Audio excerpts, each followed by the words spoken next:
This is Chapter 6 of our Curriculum Guide digital slideshow, and this is focused on the role of advisors. So this section is specifically for our advisors.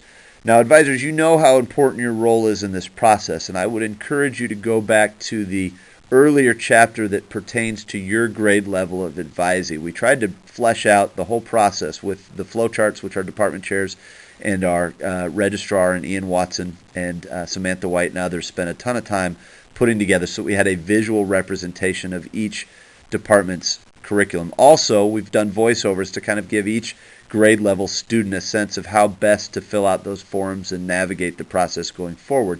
And I would encourage you, whether you've been doing this for a long time or whether you're new to advising, to go back and listen to those chapters. I think they're good review for all of us on what the process looks like and what each grade level of student is thinking about as they build out that next chapter in their academic career. Okay, so going forward, you will get detailed instructions on how to do your part.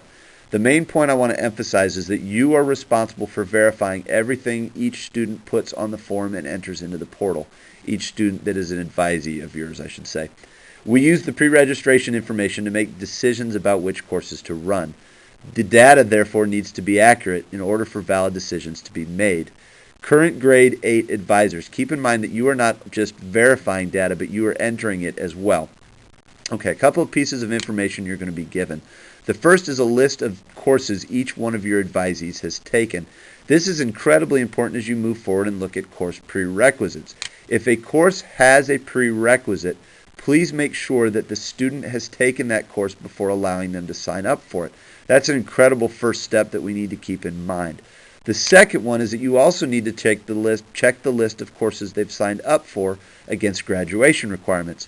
You are our first line of defense in all of this. And by that I mean you not only help us administratively to make sure we fill courses with the appropriate students, but you're also our first line of defense in dealing with those students and their families as these choices are made and entered. We need to check this information to make sure that we get them in the courses that they're not only best suited for, but that put them on the trajectory for graduation requirements. I would stress that. We want to make sure each one of our students can graduate. Also, please use what you know about each advisee to help them make good choices. Okay, moving forward, keep in mind too that there are some policies and procedures we need to keep in mind. The pre-registration form has a place on it for athletic choices. Any questions about these choices should be directed to the athletic department. We collect this information on this form to avoid the need for another form. But keep in mind too, let's see how many times I can say keep in mind, that no athletics count as a core academic course. Okay, course load. The minimum number of courses each term is 5. Starting in 2012-2013, all art courses count towards that minimum. Please note, in order to graduate, a student will need to take 6 courses some terms. Specific requirements vary by grade and are noted on the pre-registration form. The maximum number of courses each term is 6. As noted above, all art courses count the same as any other course. If a student insists on trying to take 7 courses, please send them to their dean so they can initiate a petition for an extra class. Please let them know, though, that the academic committee rarely approves 7 courses. Okay, on to our NCAA slide, and this is Jeff Suzik's favorite slide here. Please note that certain courses throughout the academic departments have not been endorsed by the NCAA. While the NCAA does not endorse the class, MICDS does recognize it as a credit-bearing course, and it has been approved by the academic committee. Any student who intends to compete athletically at the Division I or II level in college should seek the advice of his or her college counselor before enrolling in these courses. These courses are flagged within the curriculum guide. As advisors, please tell your students to meet with their college counselor regarding their academic and athletic intentions. We do not formally recommend students for courses. After pre-registration is over, a list will be sent to department chairs with the name of students who have selected courses that require departmental approval.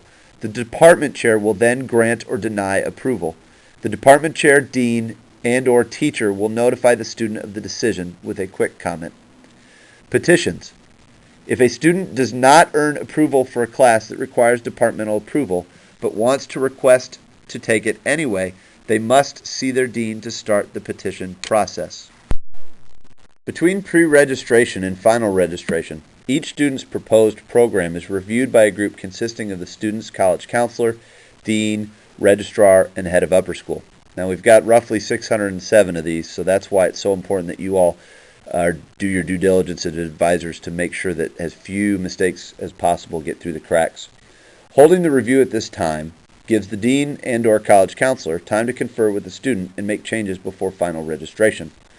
While the system allows a student to make choices for a specific trimester, students will be moved as needed from one term to another to allow more students to take the courses they request.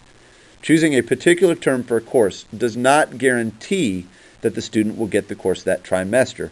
Please reiterate this fact to the students. In late February, each student will get a final registration form. After decisions are made and we know which courses will run next year, the portal will be updated. If a course is canceled, it will be taken off the online sign-up page and will not be available for students to check. The student will fill out this form and get the required signatures.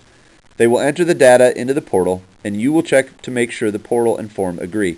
Again, please check prerequisites and requirements.